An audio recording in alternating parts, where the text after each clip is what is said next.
Hello everybody, happy Sunday. How's everybody today? Well, you guessed it, it's time for another segment of Lying for Jesus. That's right, that's where all those self-proclaimed Christians out there want to tear down everybody else that doesn't look like them, act like them, or pray like them. And today, we're going to concentrate on Pastor Hagee. That's right. Now, Pastor Hagee has been around since the 80s. I'm just saying. He's not a nice man. Shouldn't be a pastor, that's for sure. But anyway, he opened up Nikki Haley's presidential announcement. That's right. He said the prayer and everything. So after he was done, Nikki says, "I still say I want to be you when I grow up." Be careful what you wish for. That's where this is going. He's anti-Semitic, he's bigoted, and he's a racist pastor. If you want to call racist and pastor in the same sentence, go ahead. He's from San Antonio, Texas. That's right. And he had to invent his own church, and I'll tell you why later. But if you like this video, give us a thumbs up, and please subscribe to my channel and leave a comment, because I love reading them. Let's get into it. In May 22nd, 2008, John McCain was running for president of the United States. And Pastor Hagee endorsed John McCain. John McCain knew this guy, and he went, yeah, no thanks. I don't want anything to do with you. So especially after hearing the good sermon that the pastor put out saying that God allowed the rise of Adolf Hitler because it allowed the return of the Jews to Israel. Didn't mean that they weren't fleeing for their lives or anything like that, right? Had nothing to do with that. And Nikki still says, "I still say, I want to be you, Pastor Hagee." Again, be careful what you wish for, Nikki. He says the Antichrist is gay, partially Jewish, as was Adolf Hitler. Ooh, gay and Jewish. There's two complete communities wiped off the planet as far as he's concerned. And in 2005, after Katrina, he said, and get this, God did this to punish folks for a planned gay pride parade where hundreds died and thousands upon thousands were displaced. Yep, still want to be him, Nikki? I still want to be you, Pastor Hagee. Now, speaking of Nikki Haley, I wonder if she remembers that story that she tells, apparently 6 different ways, about her father, who was a new immigrant to South Carolina, and he had his turban on, and he was at a fruit stand buying fruit. Well, people didn't trust him because he was brown and had a turban. I mean, sacrilege, right? So they didn't like that so much, so they called the cops. So a cop stood there and watched as that man shopped.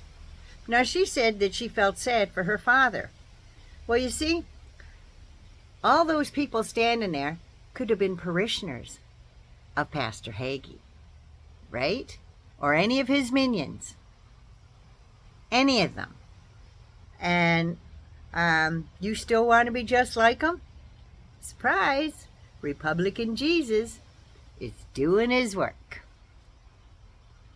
So Hagee hates brown people. In case you didn't already know that, Nikki Haley. He doesn't like the brown people at all. And he hates Indians.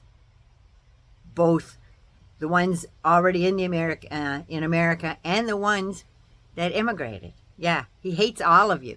And he especially hates women that are uppity and want to get into politics. He doesn't like that. Your place is in the home, right? Barefooting in the kitchen.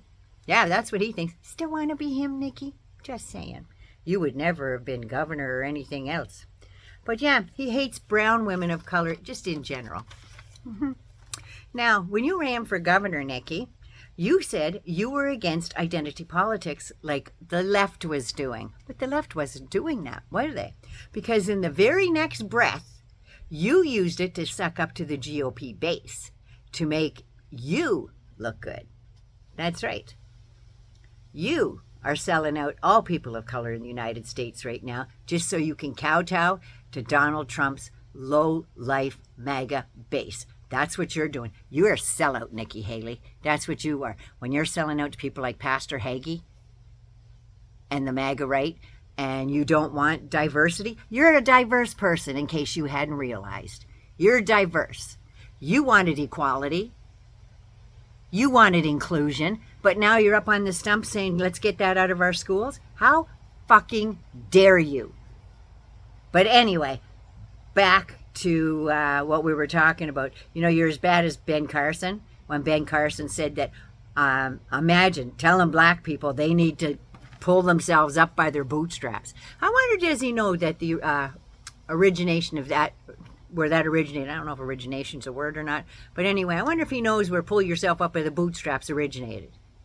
That was originally a term used to refer to a task that was completely impossible. You know, like lifting Mount Everest up on your shoulders. That impossible.